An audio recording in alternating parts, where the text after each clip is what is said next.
편리하고 시원하게 오늘의 이슈를 분석합니다. 김지윤의 픽. 지난 3월 8일은 세계 여성의 날이었습니다. 산업혁명 이후 여성도 집에서 가사일만 하는 것이 아니라 도시 노동자로 노동시장에 참여하게 됩니다.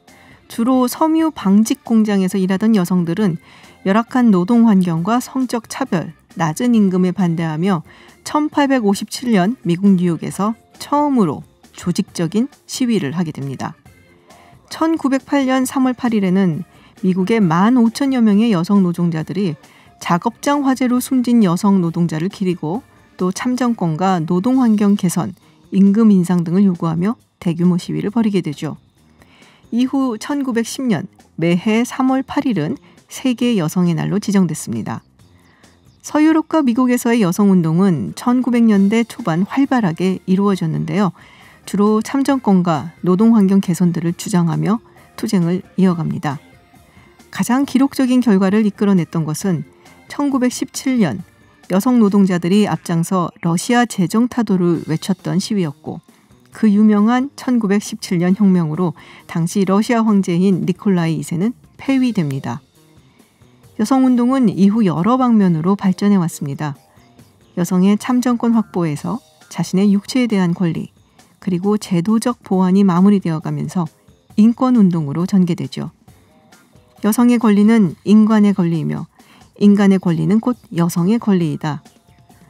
1995년 당시 영부인이었던 힐러리 클린턴이 중국 베이징에서 있었던 여성인권대회에서 했던 이 유명한 연설은 권리를 획득하기 위한 배타적인 여성운동에서 벗어나 사회의 모든 소수자들과 연대할 수 있는 인권의 영역으로 발전해야 한다는 그런 의미로 읽혔습니다. 한국의 여성운동도 갈등으로 서로에게 상처를 주기보다 배려하고 공감하는 인권운동으로 발전하기를 바랍니다. 미국 뉴욕 증시가 2008년 금융위기 이후 최악의 폭락을 기록했습니다. 국제유가는 1991년 걸프전 이후 20% 이상의 대폭락을 보였는데요. 우리 주식시장도 외국인 투자자들이 1조 3천억 원 넘게 어제 팔아치우면서 사상 최대 규모의 순매도를 기록했죠. 자, 코로나19 확산세 속 국내는 물론 세계 금융시장이 흔들리고 있습니다. 정철진 경제평론가와 이야기 나눠보겠습니다. 안녕하세요. 네, 안녕하십니까. 네, 어서 오십시오. 네. 진행하기 전에 하나 말씀드려야 될 게 있을 것 같아요. 유튜브에서 지금 김지환님께서 맞아요. 터키 내전이 아니고 제가 지금까지 다른 데 가서 내전 얘기하고 와갖고 터키 내전이 아니고 시리아를 두고 지금 러시아하고 뭐 싸우고 있고 하여튼 뭐 굉장히 혼탁한 상황입니다. 네. 자, 그러면은 다시 증시 이야기를 해보겠습니다. 네. 저 깜짝 놀랐어요, 어저께. 그렇죠. 네, 선물이 너무 안 좋아서 오늘 많이 빠지겠는데 라는 생각을 하고 기다렸다가 10시 반에 개장했잖아요. 그래서 그 증시익을 보는데 처음 시작하는데 마이너스 7점 얼마. 그렇습니다. 이제 서킷 브레이커가 걸렸죠. 네. 전력 차단. 예. 쉽게 말하면 매매를 차단해버리는 건데요. 너무 이게 많이 빠지니까 이제 그렇습니다. 차단해버린. 서킷 브레이커 발동한 지가 얼마 만이죠? 이게? 97년에 제 기억으로 이제 당시에 러시아 뭐 천재들의 실패 이야기 있었을 네네. 때 당시에 있었고 많은 분들이 좀 착각하는 게 2001 9.11 테러 때 걸리지 않았나 했을 텐데 그때는 워낙 그 사안이 크니까 그냥 장을 닫아버렸습니다. 주식시장을 닫아버렸기 때문에 97년 이후 처음으로 서킷 브레이커가 걸린 것이고요. 월요일입니다. 네네. 그 S&P 500 기준으로 미국은 마이너스 7%가 1단계 서킷 브레이커예요. 그래서 네. 하락하면 일단은 15분간 쉽니다. 그리고 다시 재개장해서 만에 하나 더 하락해서 13%가 또 빠지면 이제 2단계 서킷 브레이커, 20% 넘게 하락하면 문 닫는 이제 그런 경우인데 어제 같은 경우 흐름을 좀 보면 선물 시장이 장 시작 전에 한 마이너스 4.5 이랬었어요. 네네. 그러다가 장 시작하자마자 두두두두두 하면서 4분 만에 바로 마이너스 7을 찍고 7%를 찍어서 서킷 브레이커가 됐고 15분 후에 다시 재개장해서 좀 안정세를 찾는가 싶었습니다. 한 4.5% 하락을 하다가 결국은 이제 7% 넘게 7.6, 뭐 7.8, 7.9 뭐 이렇게 다우, S&P 500, 나스닥이 모두가 끝이 났고요. 미국만 그랬다는 건 아닙니다. 좀 더 빨리 끝났던 유럽도 거의였었고 지금 이탈리아 같은 경우에는 국토 봉쇄지 않습니까? 10%가 넘게 11%인가요? 예, 11%. 네. 우리가 주식 종목 하나가 실은 5, 6%, 10% 빠져도 맞아요. 패닉이잖아요. 너무 막 맞아요. 속상한데 시장이 마이너스 11%가 빠졌으니까 이탈리아에 있는 상장 기업들 중에는 뭐 웬만한 것들은 뭐 15%, 20% 마이너스입니다. 아, 지금 서킷 브레이커가 뭔지 좀 설명해 달라는 분도 계신데. 그러니까 너무나 장이 급등을 한다든가요. 또 너무나 급락을 할 경우에는 이제 투자도 일종의 심리니까 요동을 칠 거 아닙니까? 네. 그래서 당국이 일단 좀 열기를 매매를 못하게 일단 탁 이제 붙잡아 놓는 거예요. 그리고 우선 한 15분 정도 쉬었다가 이제 다시 제 생각 뭐 머리를 차갑게 하는 거죠. 그래 정신 차리자. 이 폭등을 내가 따라가지 않아도 돼. 혹은 이 폭락을 좀 정신 차리라는 기회로 일단은 한번 쉬게 하는 이제 그 타이밍을 서킷 브레이커라고 해서 우리가 서킷이 이제 전기 넣는 뭐 그런 것들을 끊어내는 일단 잠깐 차단한 다음에 다시 오픈하고 뭐 이제 그런 이제 제도다 주식시장에 있는. 그러니까 폭락일 때뿐만이 아니라 폭등일 때도 똑같이 서킷 브레이커가 진정시키는 이제 그런 경우인데. 근데 이제 오늘 우리 증시 그리고 그러게요. 지금 선물 시장 뭐 유럽도 시작했지만 모습은 좀 사뭇 다릅니다. 그래서 이제 그 모습을 보고 아마 이제 아침에 정말 출근하기도 싫고 또 막 괴로움이 어떡하냐. 실은 우리는 월요일 날 이미 한 4% 넘게 이거 크죠. 그러니까요. 4.5% 폭락을 했는데 이제 또 미국이 이렇게 됐으니 이제 어떡하나라고 했는데 바로 여기에 또 주식의 대가 주식의 히든카드 트럼프가 느닷없이 우리 한국 시간으로 오전 7시 50분쯤 등장을 합니다. 그러면서 내일 그러니까 미국 시간으로 이제 10일이 되는 겁니다. 뭐 깜짝 놀랄 만한 이제 경제 대책을 내놓겠다. 아주 드라마틱한 부양책을 내놓겠다. 뭐 이런 식으로 얘기를 했어요. 그렇습니다. 그것도 바로 내놓지 않고요. 항상 그 시간을 둡니다. 트럼프는. 그러니까 자기에게 최대한 유리할 걸로 봐요. 그래서 제 생각에는 이 내일도 장 시작 전엔 절대 안 할 것 같아요. 왜냐하면 장 하루를 다 끝나고 하면 일단 또 하루는 자기 말로 또 벌 거 아니겠습니까? 그래서 시장은 이미 급등을 하고 있어서 그 트럼프의 한마디 영향이 있었고요. 또 국내 증시 같은 경우에는 이제 한시적 공매도 금지라는 우리나라 자체에 이제 당국의 조치가 있었고 지금 오늘 같은 경우에는 이거를 이제 주식 투자자 사이에서는 뭐 우주 대방어, 우주 방어 뭐 이렇게 표현하는데 기관 투자자들이 실은 오늘도 6천억 넘게 뭐 상당하게 외국인이 팔았거든요. 이거를 이제 기관 투자자들이 일단 받아내면서 오늘은 플러스 이제 상당한 어떤 하락을 뭐 원한 만한 하락을 되돌린 건 아니지만은요. 그 하락폭을 뭐 충분히 되돌린 건 아니지만 어쨌든 하락세를 좀 진정시키는 그런 상황이 나왔습니다. 역시 이 중에서는 저는 트럼프 대통령의 역할이 가장 컸다. 정말로 뭘 내놓을까? 근데 부양책으로 그럼 내놓는다면 뭐가 나올 수가 있나요? 그러니까 지금 이제 언론은 역시 감세죠. 트럼프가 할 수 있는 건 특유의 감세고 이제 급여세를 상당폭 줄여준다라는 건데 이건 좀 언급이 됐습니다. 그러니까 이것만 내놨다가는 안 될 것 같고요. 그 이상을 해줘야 실은 오늘은 제가 보기에 장중에 발표를 안 하고 장 끝난다면 지금 뭐 선물의 흐름이라든가 또 서킷 브레이커 정도의 낙폭을 본다면 일단은 이제 내일 새벽에 끝나는 미국 장은 반등은 나올 것 같아요. 근데 이제 그 다음에 트럼프 대통령이 어떤 경제 대책을 내놓을 건가인데 만에 하나 주식을 화끈하게 살릴 생각이 있으면 저는 그 미중 무역 전쟁에서 중국 관세에 매겼던 부분 있잖아요. 뭐 상당 몇천억 달러는 또 25%인데 그 관세 인하 카드를 갖고 그 정도까지는 갖고 와야 되지 않을까. 그것은 또 무슨 의미가 있느냐. 오랜만에 미중 무역 전쟁이 등장하네요. 그렇죠. 미중 무역 전쟁을 되돌린다라는 실은 그런 상징적인 의미도 있거든요. 그러니까 이 정도 카드는 트럼프가 갖고 나와야 되지 않을까라는 생각이 있는데 어쨌거나 저쨌거나 지금 전 세계 투자자들은 트럼프의 입을 바라보고 있고요. 그리고 이제 실질적으로 과연 어떤 게 나오는지 봐야 되겠고 그 다음 또 문제가 있어요. 근데 과연 트럼프 대통령이 나온 그 정책으로 이 코로나19라는 이 불안을 맞서 싸워서 이겨낼 수가 있을까? 그렇죠. 그 대목까지. 그건 시장이 판단하는 거죠. 그렇죠. 아니 뭐 연준이 정말 굉장히 전격적으로 0.5%포인트 금리 인하까지 했고. 그건 일단은 이제 약발은 이거는 끝난 거잖아요. 약발은 끝난 것이고. 그러면 더 나올 수 있을지. 그쵸. 물론 뭐 나올 수 있겠지만은 이제 카드가 그렇게 많이 남은 것 같아 보이지는 않거든요. 이제 세 가지 영역인데요. 이제 행정부 트럼프가 할 수 있는 게 감세, 뭐 감세 내지는 뭐 관세, 중국에 대한 관세 인하가 있겠고 연준은 뭐 할 수 있느냐? 일단 빅컷이라고 할 수 있는 기준금리 0.5%포인트 했고 17일, 18일이잖아요. 여기에서 지금 0.5% 또? 포인트 혹은 0.75%. 7호까지요? 네. 그리고 골드만삭스는 어떻게 전망했냐면 이번 3월에 추가로 0.5를 더 내리고요. 네. 4월에 0.5%포인트를 또 내린다. 또 내린다. 그러면 제로금리가 제로금리네. 딱 되는. 그래서 4월부터 미국은 제로금리가 될 것이다라고 골드만삭스는 전망을 하고 있는데 저는 0.75%포인트 인하를 하게 될 것 같고요. 이제 이게 지금 중앙은행이 잘 말씀하셔야 돼요. 3749번님이 맞는지 한번 보겠다고 지금. 네. 전망입니다. 그러나 만에 하나 트럼프 네. 대통령 이겁니다. 트럼프 대통령의 요번에 그 정책으로 시장이 안정을 찾는다면 네. 실은 연준도 이미 0.5를 썼잖아요. 그렇죠. 그러니까 그러면 0.25 정도가 될 수는 있겠지만 제가 말한 0.75는 트럼프가 못 막았을 때 그다음 뭐가 있느냐. 18일에 연준이 이제 0.5%포인트 혹은 0.75%포인트를 맞게 되고 그 카드로 못 막는다면 뭐냐. 그럼 양적 완화. 네, 양적 완화. 이제 의회가 나서줘야 되는 거거든요. 근데 이제 여기서부터는 조금 딜레마예요. 양적 완화 같은 경우는 하원, 상원 다 가야 되는데 네네. 민주당이 이걸 해줄 것인가? 양적 완화를 선거도 있는데. 그렇죠. 선거도 있으니까 더 안 해줄 가능성이 더 크지 않을까요? 그렇죠. 안 해줄 가능성이 있기 때문에 이건 정치적인 구도로 가야 되는 것이고요. 또 하나 양적 완화를 반대할 수 있는 명분도 있습니다. 왜냐하면 기존에 2008년 금융위기 이후에 2010년부터 했던 세 차례 했던 양적 완화 돈 하나도 거의 걷어들이고 다시 또 토해내고 그렇죠. 있거든요. 그러니까 지금 이러다가는 달러 자체가 이 위상이 무너지는 상황도 될 수가 있고요. 지금 미국 재정도 굉장히 안 좋고. 좋죠.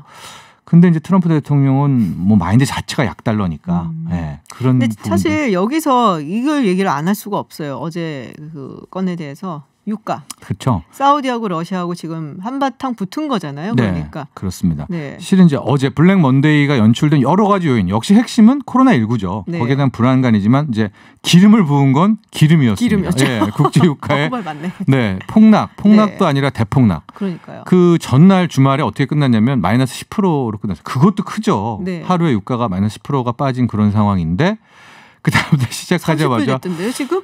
저도 제가 살아생전에 이걸 보는구나 할 정도로 원유 WTI 선물이 마이너스 30까지 찍었다가 결국은 이제 마이너스 한 25, 24% 하락으로. 그러니까 그 전에 마이너스 10%까지 합치면은 이틀 만에 지금 마이너스 34%가 이제 이건 뭐 대폭락이라고 해도 되죠. 하루에 이틀에 연출된 거잖아요. 그러니까 왜 싸우냐는 거죠, 근데. 이게 이제 사우디아라비아의 증산. 그러니까 이거 잘 들어보면은 사우디 보고 진짜 얘네들 왜 이래 이러죠. 왜냐하면 코로나19 자체가 실은 공장이 멈추는 거잖아요. 네. 그럼 원유의 수요 떨어지죠. 또 코로나19는 이동을 안 합니다. 당장 외출 안 하고 차 안 타고 비행기 안 타니까 코로나19 자체는 원유 수요가 급감하기 때문에 당연히 유가 하락의 재료일 수밖에 없습니다. 악재. 그래서 당연히 이런 상황이면은 이제 산유국들 다 불러 모아놓고 감산을 합니다. 보통. 그렇죠. 그래서 공급을 줄여서 수요 공급을 맞춰서 가격을 어느 정도 방어하려고 이 좌장인 오페크의 좌장에 이제 사우디가 다 불러라 했죠. 또 이런 거는 비오펙도 불러야 돼요. 비오페크의 좌장은 누구냐? 러시아. 네. 근데 여기서부터 문제가 나온 거예요. 그래서 감산하자라고 했는데 러시아는 전격 거부합니다. 러시아 같은 경우에는 실질적으로 석유밖에 지금 뭐 할 게 없고. 그렇죠. 네. 또 하나 이제 쉐일오일. 좀 이따 말씀드릴 텐데 거기에 대한 방어 때문에 이 차제에 우리가 지금 감산해서 유가를 방어하지 말고 확 밀어버려가지고 미국의 쉐일을 죽이자라 이제 이런 취지가 있는 거죠. 근데 이제 그래 밀자 그러면 하고 지금 사우디아라비아가 그러니까 사우디아라비아가 완전히 나에게 도전을 해. 그래서 감산이 아니라 증산을 외치면서 실질적으로 한번 물량 받아봐라 뭐 이런 거죠. 그러니까. 예. 근데 이게 나비 효과가 뭐냐면은요. 쉐일오일 미국에 뭐 앞으로 몇십 년, 50년, 100년 쓸 수 있다는 그 쉐일오일은 기술 발전에 정말 개발 기술이 많이 돼서 옛날에는 배럴당 60달러만 내면은 뭐 가능하다 지금 배럴당 48달러까지 맞췄어요. 근데 지금 WTI가 배럴당 30달러까지 떨어졌잖아요. 그러면 값싸고 질 좋은 중동 원유 쓸 거냐 아니면 비싼 미국의 쉐일 쓸 거냐. 다 중동 원유 쓰죠. 가격 경쟁력이 있으니까. 근데 그래서 지금 쉐일들이 막 파산을 또 다시 2차 파산이 나온 거죠. 근데 쉐일 가스 관련된 회사들이 재정 구조가 굉장히 안 좋았다는 얘기는 오래전부터 있었어요. 그렇죠. 그게 이제 2016년에 비슷한 상황이 또 있었거든요. 네. 그때는 20달러, 26달러까지 갑니다. 그때도 맞아요. 사우디가 증산으로 완전히 밀어버렸는데 그때 패닉이 뭐냐면 쉐일오일 개발한 헤지 펀드들이 다 파산입니다. 그러니까요. 다 부도고요. 이번에도 사실 그럴까 봐 겁이 나거든요. 이미 파산하고 있어요. 아 그래요? 그러니까 2번 연속 당하니까 쉐일오일에 대한 투자자들의 트라우마가 생기죠. 그걸 바로 지금 이 사우디와 중동 산유국 또 러시아도 함께 노리고 있는 이제 그런 와중이어서 실은 이 유가 대폭락이라는 상황이 연출됐다 하고 이게 증시에 불똥이 붙었다. 뭐 이렇게까지 그러니까 1차적으로는 약간 치킨 게임처럼 둘이서 그렇죠. 네가 이기나 내가 이기나 보자서 막 하다가 사실은 불똥은 셰일 쪽에 훨씬 더 크게 붙은 그렇습니다. 근데 그게 이제 약간 어려운데 미국의 하이드 채권이 좀 부실이 되면 그게 다시 주식으로 가는 거죠. 이런 전혀 다른 나비 효과가 좀 나오는데 사우디에는 또 이 중동의 트럼프 빈살만이 있잖아요. 그렇죠. 빈살만도 이게 한성질 하기 때문에 아마 요번에 그런 증산이라는 카드를 꺼내들지 않았나 이렇게 봅니다. 알겠습니다. 네, 어제 있었던 미국 증시 그리고 유럽도 마찬가지입니다. 증시 대폭락. 그 이유에 대해서 우리 정철진 평론가와 함께 이야기 나눠봤습니다. 오늘 말씀 고맙습니다. 네, 감사합니다. 어제까지 코로나19로 인해 9,172명의 확진자 그리고 463명의 사망자가 발생한 이탈리아 현지 상황이 매우 급박하게 돌아가고 있습니다. 코로나 확산세가 좀처럼 잦아들지 않자 이탈리아 정부가 어제부터 다음 달 3일까지 이탈리아 전 지역의 이동을 제한하겠다고 밝혔는데요. 사실상 국가 봉쇄 조치를 취한 것입니다. 과연 이탈리아 현지 분위기는 어떤지 확진자가 집중적으로 발생한 북부 지역에 거주 중이신 황충현 밀라노 노빌 대표 연결해서 이야기 들어보겠습니다. 안녕하세요, 대표님. 예, 안녕하세요. 네, 이탈리아 정부가 전국에 이동 제한 행정명령을 내렸습니다. 정확히 어떤 의미인지 이렇게 되면은 뭐 집 밖으로는 외출을 전혀 하실 수 없는 상황인가요? 집 밖으로 출입까지 통제하는 건 아니고요. 네. 일단 도시에서 도시로 다른 지역으로 이동하는 거를 이제 명확한 이유가 없는 이상은 전부 통제하는 그런 상황입니다. 그러면은 뭐 동네에서 왔다 갔다 하면서 뭐 생필품을 산다든지 뭐 이런 부분에 대해서는 뭐 큰 제한은 없는 건가요? 예, 그런 제한은 없고요. 네. 슈퍼는 다닐 수 있고 또 동네를 벗어나더라도 업무를 보기 위한 것이나 의료 행위를 위한 이동은 이제 할 수 있게 해놓은 상태입니다. 그렇군요. 그럼 뭐 회사 출근을 위해서 뭐 조금 옆 동네로 간다든지 아니면 다른 지역으로 간다든지 뭐 이런 경우에는 그걸 허용하게 되었고 그렇게 된 것이죠? 예. 네. 그렇습니다. 굉장히 상황이 안 좋아 보입니다. 지금 뭐 여기 밖에서 듣는 이야기들 보니까 뭐 여러 가지로 뭐 다 취소가 되는 것도 많고 안 하게 되는 것도 많은데요. 일단은 뭐 근로자들도 휴가를 권장하는 분위기다. 뭐 이런 얘기도 들었고요. 뭐 술집이라든지 식당 굉장히 좀 일찍 닫게 뭐 오후 6시 뭐 이럴 때 좀 닫게 한다든지 여러 가지로 제한이 많이 걸리는 것 같아요. 예. 제한이 지난 토요일 날 밤 12시로 이 밀라노를 감싸고 있는 롬바르디아 주에 봉쇄령이 내려졌는데요. 네. 이틀 사이에 이게 지금 오늘 아침에 다시 전 이태리로 확장된 상황이고요. 이미 뭐 많은 회사들이 재택근무를 하고 있고 또 휴가를 권장하고 있는 상태입니다. 네. 그리고 또 식당이나 바들이 아침 6시부터 저녁 6시까지만 영업을 하게 돼 있고요. 모든 집회들이 이미 금지가 돼서 뭐 이태리 사람들 성당이나 모든 미사들이 전부 다 이제 각자 인터넷으로 드려지고 있고요. 또 스포츠 시설들도 지난 주말까지는 실내 스포츠 시설에 대해서 다 이 금지령이 내려져 있었는데 오늘부터는 야외 스포츠까지 모두 금지령이 내려서 그런 정도로 이제 이동을 차단하고 있는 중입니다. 그러면은 이탈리안 또 축구 세리에 리그가 있잖아요. 축구 경기는 못 보는 건가요? 예. 이태리 사람들이 너무 좋아하는데요. 네. 이 지난 주말까지는 이제 관중 없는 무관중 경기로 진행이 됐었고요. 네. 그것조차도 이제 다음 주부터는 모두 중지돼서 축구 경기도 없는 그런 이제 주말이 됐습니다. 그렇군요. 네, 원래 이태리 정부가 이 북부 지역의 4개 주죠. 롬바르디아, 에밀리아 로마냐, 그리고 베네토, 그리고 피에몬테 이렇게 4지역만 이동 제한 행정명령을 발동하려고 했는데 이게 이제 언론 통해서 알려지면서 이 북부 쪽 주민들이 뭔가 좀 남쪽 지역으로 그렇다 그러던데요. 그 당시 분위기 좀 전해주세요.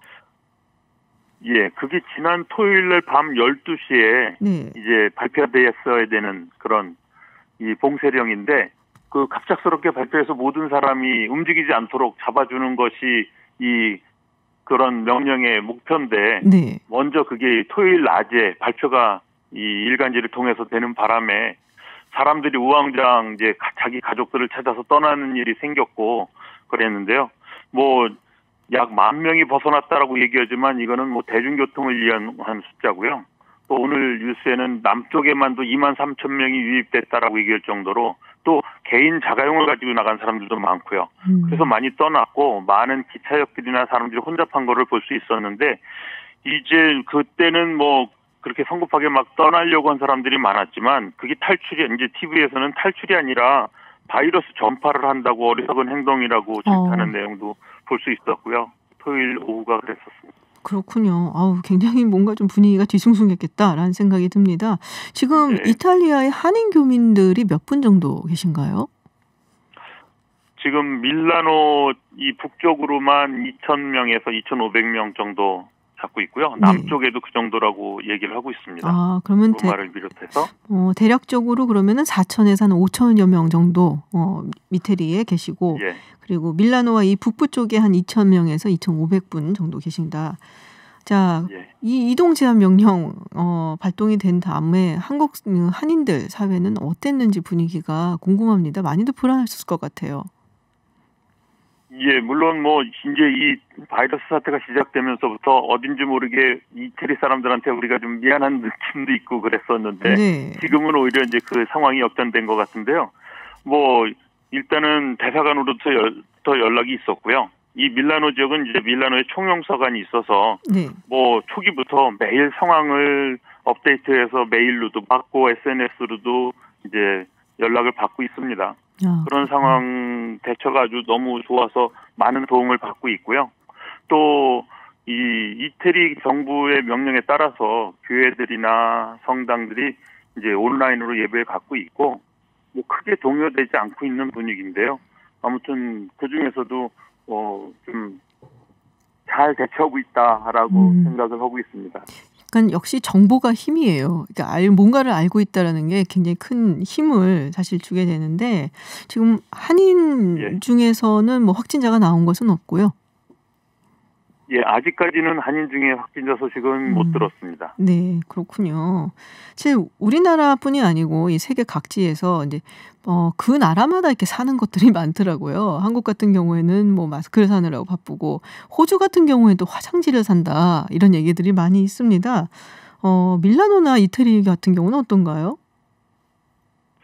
지금 이곳에서도 뉴스상으로는 뭐 이 사재기 현상이 있다라고 얘기를 하고 있는데요. 제가 이곳에서 직접 제가 느끼는 바로는 그렇게 심하지 않습니다. 뭐 SNS상에서는 뭐 가판대가 빈 모습도 보긴 했지만 제 주변의 슈퍼마켓들은 뭐 그런 문제는 없고요. 또 지금 현재 오늘부터 확실하게 변한 어제부터 확실하게 변한 분위기가 슈퍼마켓마다 내부에 있는 출입자 수를 제한하기 때문에 바깥에 줄을 서는 일이 생기고 있고요. 오히려 그거는 뭐 여기 사람들 차분하게 잘 따라주고 있는 그런 조치인 것 같습니다. 아, 내부에 있는 사람 수를 줄이기 위해서, 그러니까 이게 밀폐된 공간에 너무 많은 사람이 있지 않도록 하기 위해서. 예. 아, 그렇군요. 그래도 슈퍼 규모마다 좀 틀리고요. 네. 경비원들이 설치돼서 들어가는 사람 숫자를 제한하고 있는 거고요. 또 계산대에 남아 있는 사람 숫자 제한하고 있는 거고요. 그렇습니다. 그렇군요. 사실 확진자 여기도 예외 없이 마스크는 뭐 살 수가 없는 상황이고요. 네, 그렇군요. 손 세정제는 방금 저도 앞에 약국에서 인근의 약국에서 구입을 했는데 재미있는 것이 앞에 라벨이 붙어 있지 않아요. 설명을 하면서 지금 이게 금방 오늘 온 건데 이 공장에서 라벨 붙일 시간이 없었다. 라고 해서 가져왔다라고 하는데 뭐 다 동네 사람들이 이용하는 약국이고 저도 뭐 믿음을 갖고 하나 구입을 했습니다. 그런 정도로 이제 막 물품 보급이 이루어지고 있는 상태입니다. 사실 이탈리아 사람들이 뭐 성격이 급하다, 다혈질이다 얘기는 하는데 또 굉장히 위급한 상황에서도 유머를 잃지 않는 그런 약간 특이한 낙천적인 부분이 또 있거든요. 어떠신가요? 지금 현지에서 느끼시기에 많이 뭐 불안해하거나 뭐 이러시는지. 맞습니다. 여기 사람들이 굉장히 우리처럼 이 데워지는 속도는 똑같은데요. 반면에 굉장히 낙천적인 면이 있는 사람들입니다. 그래서 이렇게 걱정보다는 조금은 뭐 상황을 좀 편안하게 생각하고 있고요.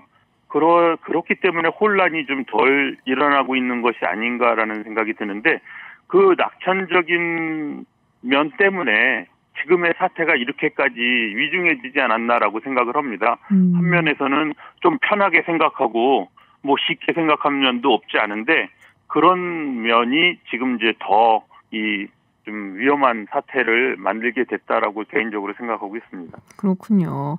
지금 한국에서는 지금 코로나19 관련된 정보가 언론 통해서 굉장히 많이 나옵니다. 사실 뭐 거의 이게 독점적이다 이 이슈가 얘기를 할 수가 있는데 이탈리아 같은 경우는 어떻습니까? 이태리는 이제 그렇습니다. 이제 이 며칠 사이에 이 TV를 틀면 계속 뉴스로 나오고 뭐 어디서든지 그 바이러스 사태에 대한 이야기를 들을 수가 있고요. 네. 한 2주 전만 해도 우리 뉴스랑 비교를 해보면서 여기는 너무 좀 보도가 좀 규모가 작은 게 아니야라고 생각을 하긴 했었습니다. 근데 지금은 뭐 우리만큼이나 굉장히 많은 시간을 할애해서 보도를 하고 있고요. 뭐 여기 사람들 열심히 대처하고 있는 모습을 볼 수가 있습니다. 네. 이제 나오고 있다고 하시니까 역시 이태리 사람들의 그 독특한 문화가 생각이 나는데 자, 지금 경제적으로 아무래도 좀 많이 힘들지 않겠어요? 이태리 같은 경우는 2008년 금융위기 이후에 완벽하게 복귀를 못한 국가 중에 사실 하나잖아요. 자, 한국에서도 지금 뭐 추경이라든지 여러 가지 이야기들이 나오고 있습니다. 경제를 살리고 또 회복하기 위해서. 이탈리아에서는 이 코로나19와 관련된 어떤 경제 정책 같은 거 나오고 있나요? 아직은 너무 이른가요? 예, 뭐 이태리도 예외 없이 네. 이 경제적으로는 굉장히 어려운 상황이 이제 새로 또 맞이하게 됐고요. 네네. 특별히도 이 관광업이 굉장히 또 중요한 면을 차지하고 있는 이태리인데, 그렇죠. 지금 뭐 외부로부터 들어오는 사람을 차단하고 있는 정도니까 굉장히 타격이 크다고 볼 수가 있고요. 지금 지난주 중에 36억 유로를 추경 예산에 편성했다라고 봤는데, 이제 오늘 아침에 어제 나온 뉴스로는 현재 그거를 75억 유로로 확대 편성한다라고 나왔고요. 네네. 여기는 지금 그 확대 편성이 되더라도 유럽 공동체의 승인을 거쳐야 되기 때문에 네. 내일 아침 11일 오전 중으로 이제 결정이 될 거다라고 발표된 걸 봤습니다. 75억 유로면은 지금 현재 우리 돈으로는 11조 원 정도인 것 같습니다. 계산이 안 되는 정도로 굉장히 많은 돈을 역시 이태리도 지금 준비를 하고 있군요. 대표님께서 지금 이태리에서 와인 관련된 사업을 운영하시고 있는 걸로 제가 들었거든요. 아무래도 이게 봉쇄가 돼서 좀 타격이 있지 않을까 싶은데 어떠세요? 어떻게 준비하고 계세요? 예, 지금 저희도 샵을 운영하고 있는데요. 네. 뭐 와인뿐만 아니라 이제 한국식품도 하고 있고 또 이 명품 주방용품들도 하고 있는데요. 뭐 거의 손님이 없는 상태입니다. 힘드시구나. 거기도. 그래서 이제 주변에 이 바라든지 아예 문을 닫은 상점들도 이제 속속 생기고 있고요. 그래서 저희도 어떻게 해야 될지 지금 이제 고민 중에 있습니다. 그렇군요. 이탈리아 가면은 그 아침에 일어나서 바라고 보통 그러잖아요. 그래서 에스프레소 이렇게 딱 마시고 이런 기억이 좀 나는데 안타깝습니다. 빨리 어떻게 좀 이렇게 진정이 되기를 바라겠습니다. 예. 네, 오늘 말씀 고맙습니다. 예, 감사합니다. 네, 지금까지 이탈리아에 거주 중인 황충현 밀라노 노빌 대표와 이야기 나눠봤습니다. 해외 뉴스 알아보는 서울타임즈 시간입니다. 전주현 웨스캐스터 함께합니다. 어서 오세요. 네, 안녕하세요. 네, 중국이 한국하고 일본에서 들어오는 입국자에 대해서 검역을 강화하고 있는데 지금 베이징, 베이징 공항에서 지정시설 격리를 시작했다라는 얘기가 있어요. 상하이까지는 제가 들은 것 같은데 베이징. 상하이에 이어서 이제 베이징 서두공항 당국도 그러겠다라고 밝힌 건데요. 오늘부터 한국, 일본, 러시아 등에서 오는 입국자들 가운데 베이징에 고정 주소지가 없는 사람들에 대해서 모두 지정시설에서 14일 동안 격리를 하고 있다라고 주중 한국 대사관이 밝혔습니다. 고정 주소지가 없다라는 것은 뭔가요? 그러니까 방문하는 사람들이겠죠. 워낙 베이징에 살고 계신 분들이 나갔다가 들어오는 게 아니라 뭐 관광이나 사업이나 들어가시는 분들인데 이 세 나라 입국자들은 베이징에 주소지가 있는 분들도 네. 공항에서 버스로 단체로 거주지까지 이동을 시키게 됩니다. 그래서 14일 동안 집에서 격리를 하게 된다 이렇게 설명이 나왔고요. 말씀하신 것처럼 상하이시가 먼저 이런 조치를 시작을 했죠. 근데 지금 이탈리아랑 이란에서 중국을 오가는 직항편이 다 정지된 상태입니다. 네. 그리고 일본인에 대해서는 비자 면제 조치가 중단이 됐잖아요. 네네. 사실상 검역 강화 조치 대상은 주로 한국발 승객이 되지 않겠느냐 이런 예상이 나오고 있습니다. 그렇군요. 뭐 새로 뭐 네. 이렇게 더해졌다라고 네네. 본다면은 이제 한국이 되겠다. 그렇습니다. 그렇게 보는데 베이징이면은 정말 상하이도 그렇고 네. 사업하러 가시는 분들 굉장히 많을 텐데요. 네. 네, 또 곤란해지겠다라는 생각이 드네요. 시진핑 주석이 우한을 찾았다. 이제 네. 종식했다고 종식 선언을 한다는 건가요? 글쎄요. 2월 10일하고 3월 2일에 두 차례 네. 현장을 나가긴 했는데 네네. 다 베이징에 갔잖아요. 네. 근데 오늘 세 번째 시차를 나갔는데 우한에 갔습니다. 그래서 뭐 의료진, 뭐 주민들을 만나서 격려를 하는 그런 일이 있었는데요. 지금 중국이 마침내 코로나19와의 전쟁에서 승기를 잡았다는 걸 대내외적으로 선포하는 의미가 있는 게 아니냐 이런 얘기가 나오고 있어요. 지금 뭐 굉장히 네. 미화하는 시진핑 주석을 미화하는 그렇습니다. 그런 선전장이 네. 난리 아니라는데요. 그렇습니다. 그래서 승기를 잡은 걸 네. 드러내는 것과 동시에 이제는 중국이 세계를 돕겠다 뭐 이런 의지를 드러내는 뭐 행동이다 이런 얘기도 있고 코로나19 발원지가 중국이 아니라는 점에 좀 앞으로 초점을 맞추게 되는 게 아니냐. 그리고 시 주석의 리더십 하에 코로나19를 극복했다라면서 시 주석의 명성을 만회하는 선전 작업이 진행되지 않겠느냐 이런 예상이 나오고 있습니다. 예상을 벗어나지 않는. 네. 네. 자, 트럼프 대통령이 네. 밀접 접촉인지. 네. 네.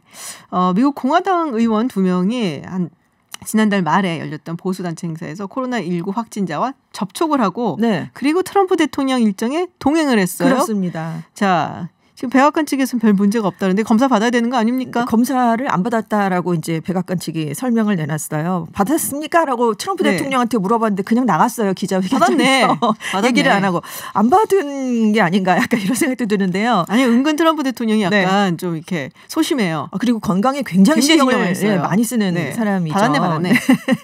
지난달 26일에서 29일까지 메릴랜드주에서 보수정치 행동회의라는 지금 행사가 있었습니다. 네. 그런데 지금 여기에 행사에 참석했던 더그 콜린스라는 의원, 맷 게츠 하원 의원이 여기서 코로나19 확진자랑 동석을 한 거예요. 그래서 이 콜린스 의원은 이후에 트럼프 대통령이 질병통제예방센터를 방문했을 때 동행을 해서 악수를 했고요. 네. 게츠 의원은 이튿날 플로리다주에 있는 마라라고 리조트에서 열린 트럼프와 보우소나루 브라질 대통령 간 만찬에 배석을 했습니다.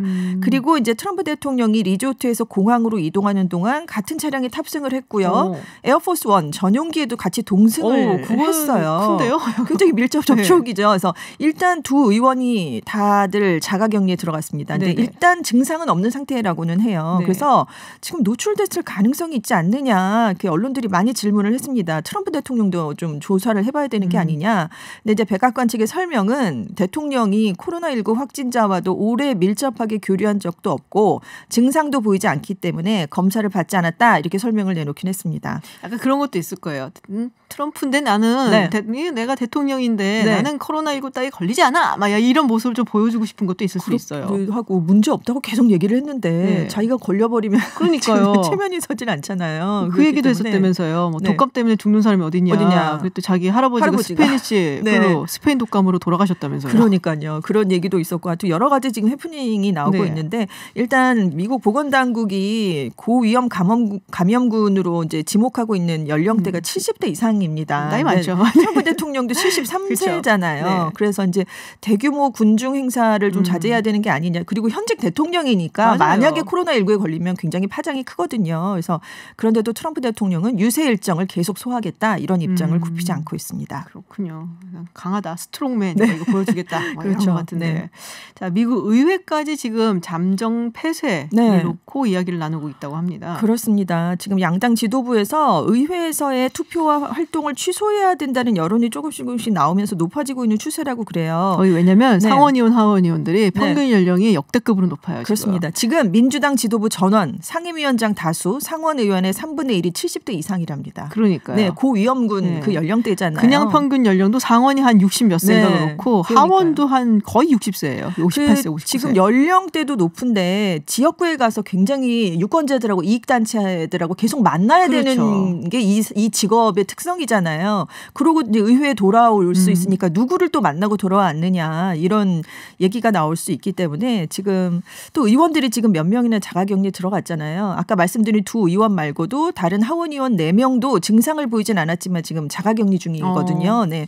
그렇지만 지금 의회 내에서는 만약에 의회를 정지시키면 가뜩이나 좀 두려움에 떨고 있는 국민들한테 공포심을 불러일으켜서 혼란을 키울 수 있고 그리고 이 바이러스와 대책 관련된 예산이나 뭐 대책 마련을 할 때 의회에서 통과를 시켜줘야 되잖아요. 그런데 의정 활동이 중지되면 그걸 못하니까 오히려 혼란이 일어날 수 있다 이렇게 얘기를 했는데 아무튼 의사당 건물 방역은 좀 철저하게 하고 있다고 합니다. 네. 자, 사우디아라비아가 자국민 혹은 거주 외국인이 입국을 할 때 사우디에 입국을 할 때 여행한 동선, 건강 상태 뭐 이런 정보들을 숨기면 최고 50만 리알 이게 1억 6천만 원? 네, 우리 돈으로 1억 6천만 원의 과태료를 부과하기로 했어요. 지금까지 최고액이 대만이었던 것 같은데 4천만 원. 그러니까요. 그걸 훨씬 훌쩍 뛰어넘는데 왜냐하면 지금 사우디에서 발생한 환자 대부분이 이란에 성지순례 다녀온 사람들로 밝혀졌거든요. 근데 이걸 숨긴 자국민들이었습니다. 왜냐하면 사우디 국적자는 이란하고 단교 상태이기 때문에 거길 갔다 오면 처벌을 받는다고 해요. 근데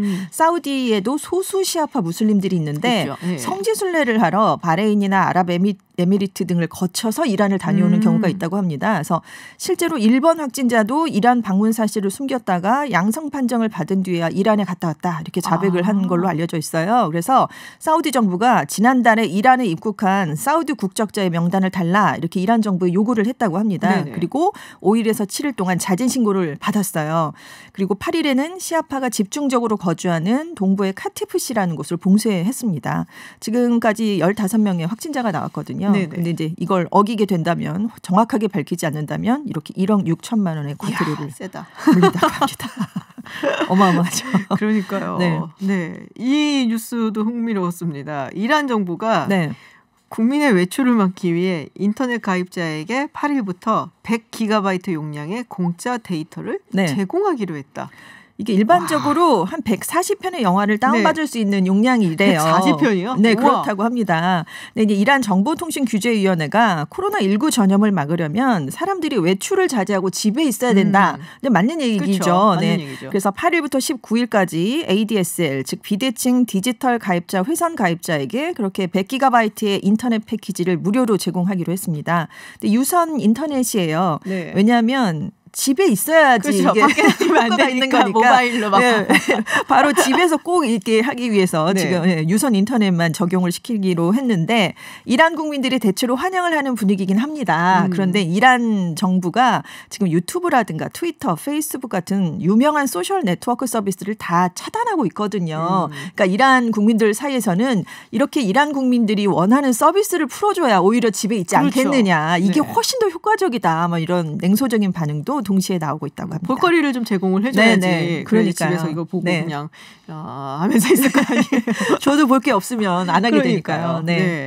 자, 지금 우리도 선거를 앞뒀는데 사실 선거 앞둔 국가들이 많아요. 미국 같은 경우도 그렇고 미국이 뭐 11월이라고 하더라도 이미 벌써 선거 유세가 막 시작이 됐기 때문에 경선도 계속 이루어지고 있고요. 굉장히 뭐 곤란해하고 있는 것 같아요. 그렇습니다. 일단 오늘 슈퍼 화요일에 이어서 미니 화요일에 선거가 또 열리잖아요. 6개 주에서 치러지는데 그중에 한 주가 워싱턴 주입니다. 그래서 우편 투표랑 관련한 업무를 보는 선거관리 직원들에게 장갑을 사용해서 좀 작업을 해라 지시를 했어요. 왜냐하면 워싱턴주에서 많이 나왔었잖아요. 네, 그리고 비말이 이 용지 묻어 있을 가능성이 있으니까요.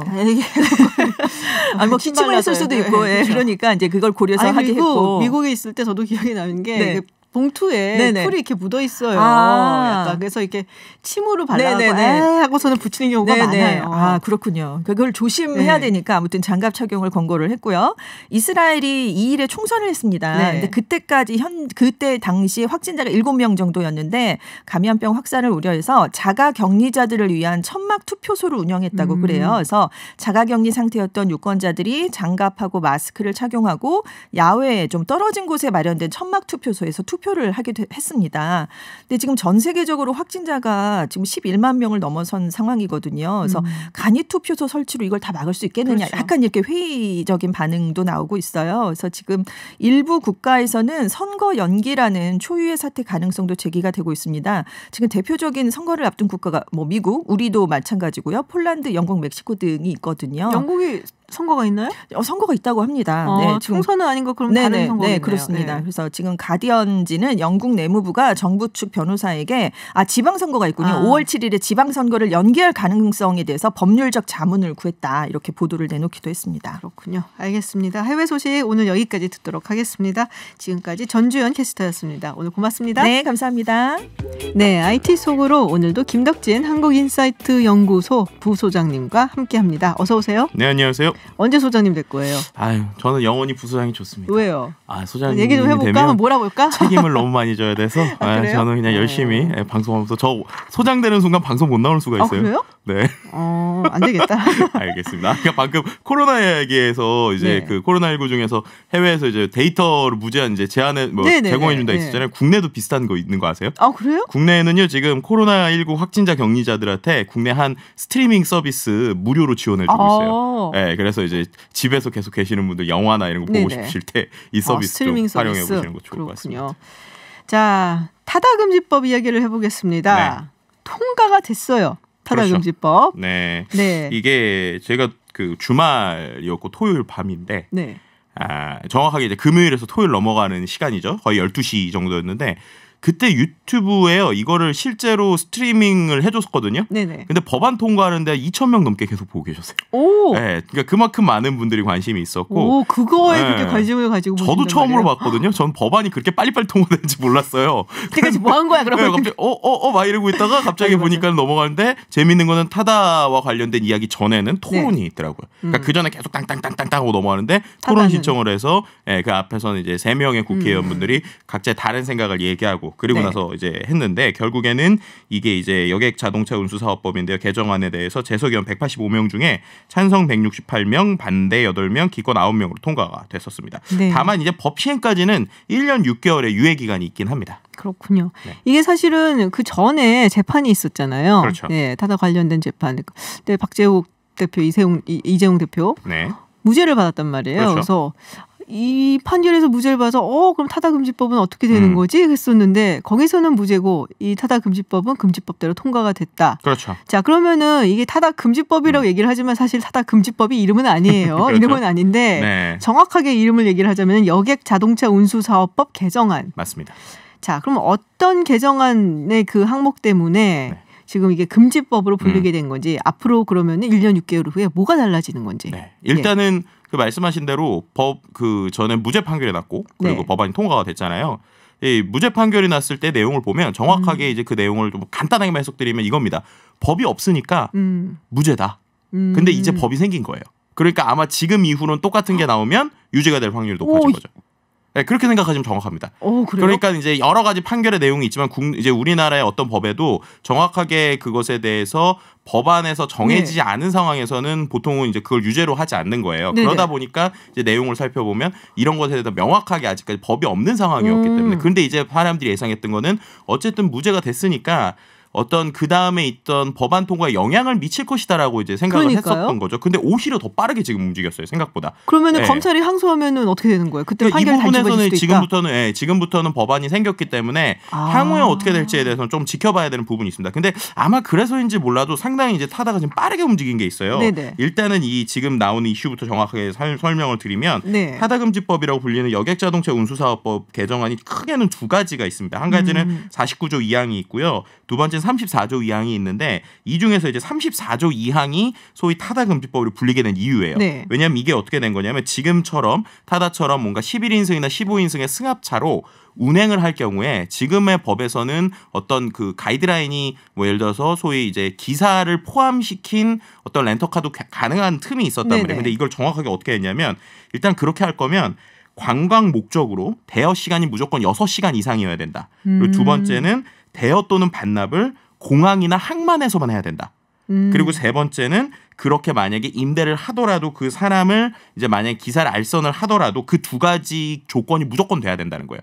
그러니까 타다에서 비교를 해보면 타다는 지금 우리가 뭐 5분 10분도 탈 수 있잖아요. 그쵸. 근데 한 번 만약에 타다를 탔다. 그럼 6시간 이상 해야 되는 거예요. 아. 그리고 두 번째는 저희가 지금 어디서든 탈 수가 있잖아요. 근데 무조건 출발지나 도착지, 그러니까 반납하는 데가 공항이나 항만이어야 되는 거예요. 그래야지만 뭔가 기사가 있는 11인승, 15인승이 가능해진 겁니다. 그러니까 이게 원래 법안 자체가 그 소위 말해서 해외에서 오는 뭐 외국인 관광객이나 아니면 단체 관광객들을 위해서 이제 벌어놓은 예외 조항인데 그 예외 조항을 원래대로 이제 원래 취지로 정확하게 하자라는 것이 이제 어떻게 보면 이 34조 2항의 법안 통과 내용이고요. 네. 그럼 그 외에 49조 2항에 보면 그럼 나머지 플랫폼에 대해서도 정확하게 했어요. 왜냐하면 타다 외에도 여러 가지 요즘에 뭐 카카오도 그렇고 그렇죠. 여러 가지 서비스들이 있잖아요. 네. 그 서비스에 대해서 정확하게 3개로 나눈 건데 첫 번째는 예를 들어서 너네가 플랫폼 운송 사업 하고 싶으면 해라.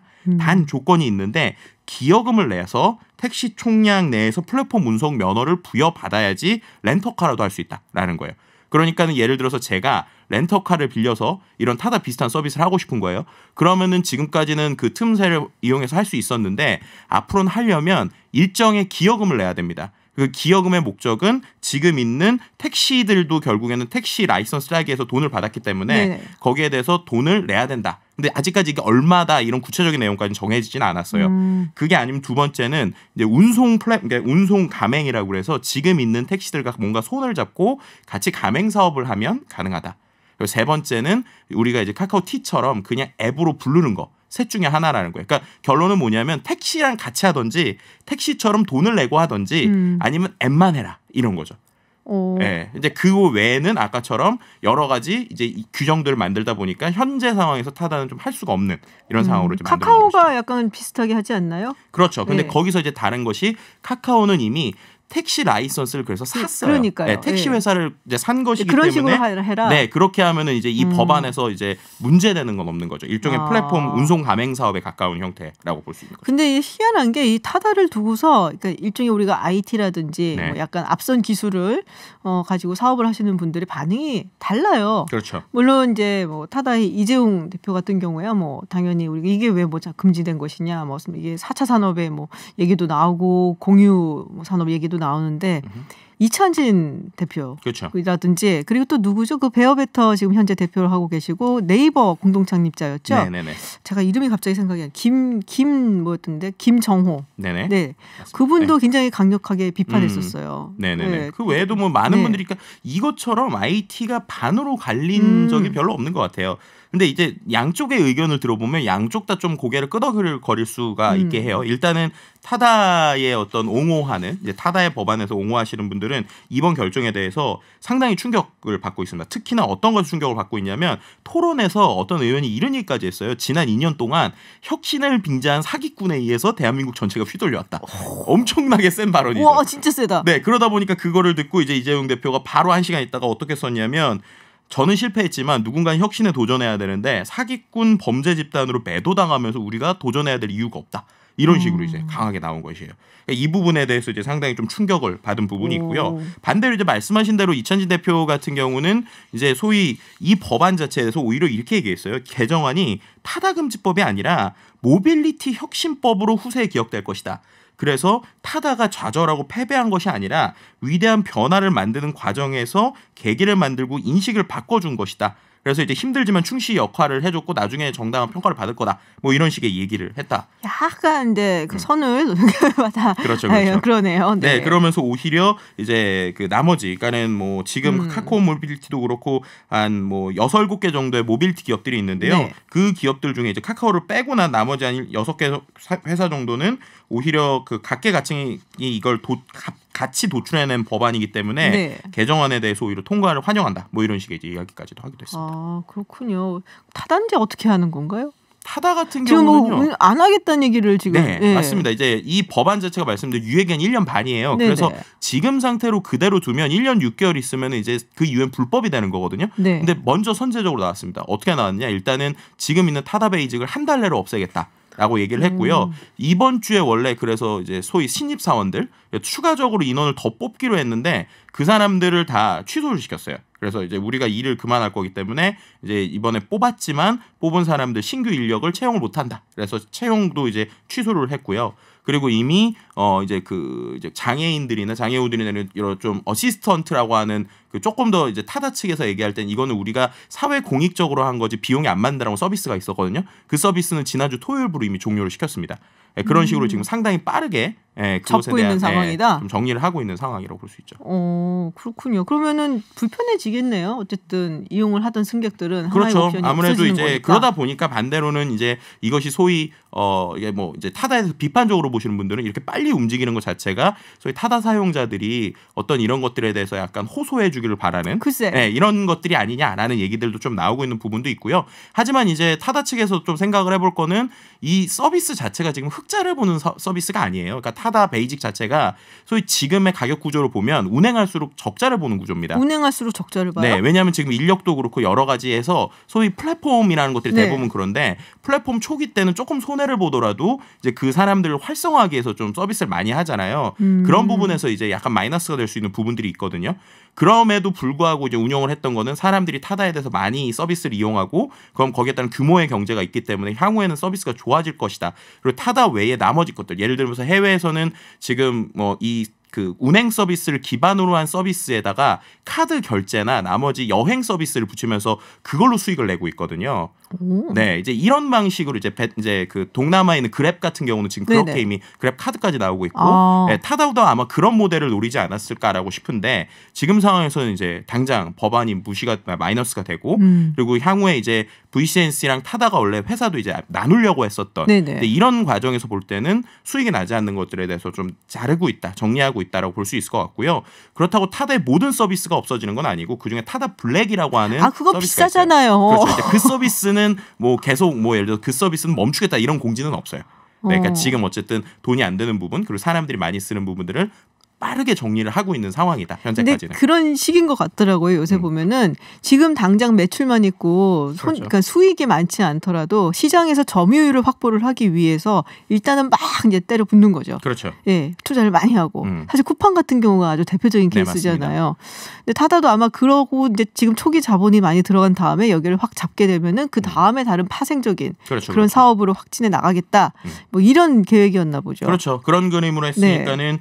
짧은 시간에 거의 1000대 이상 정말 이렇게 많은 대수가 거의 1400대 1500대 되거든요. 이 정도까지 많이 만들어놨죠. 블랙은 비싸서 못한단 말이에요. 타다도 비싼데 정말 그렇군요. 자, 그러면 이걸로 끝날 것이냐 어떻게 보세요? 일단은 타다가 과연 어떻게 될지에 대해서는 계속 좀 얘기는 나올 것 같아요. 그런데 뭐 여러 가지 있지만 현재 상황에서는 이거를 좀 뒤집기는 현실적으로는 쉽지는 않을 것 같고 그 외에 이제 나머지 법안들 그리고 이 법을 통해서 나머지 모빌리티 사업이 어떻게 될 것이냐는 분명히 좀 지켜봐야 될 것 같아요. 예를 들면 아까 말씀하신 카카오 같은 경우가 지금 어쨌든 렌터카를 써서 기여금을 내면은 쓸 수는 있게 했거든요. 그렇게 되면은 대기업들이 어떻게 또 움직일지 향후의 서비스를 고민할 건 있지만 분명한 건 타다 덕분에 우리가 이 서비스를 바라보는 눈이 달라졌다. 그리고 거기에 따라 또 다른 서비스가 무엇이 나올 것인가 이건 좀 고민을 해봐야 될 것 같습니다. 네, 타다 금지법 앞으로 어떻게 될 것인지 타다는 어떻게 되고 모빌리티 사업은 어떻게 될 것인지 짚어봤습니다. 한국인사이트 연구소 부소장 김덕진 부소장과 함께했습니다. 오늘 고맙습니다. 네, 감사합니다. 네, 김지윤의 이브닝쇼 오늘 여기까지입니다. 저는 내일 6시에 돌아오겠습니다. 지금까지 김지윤이었습니다.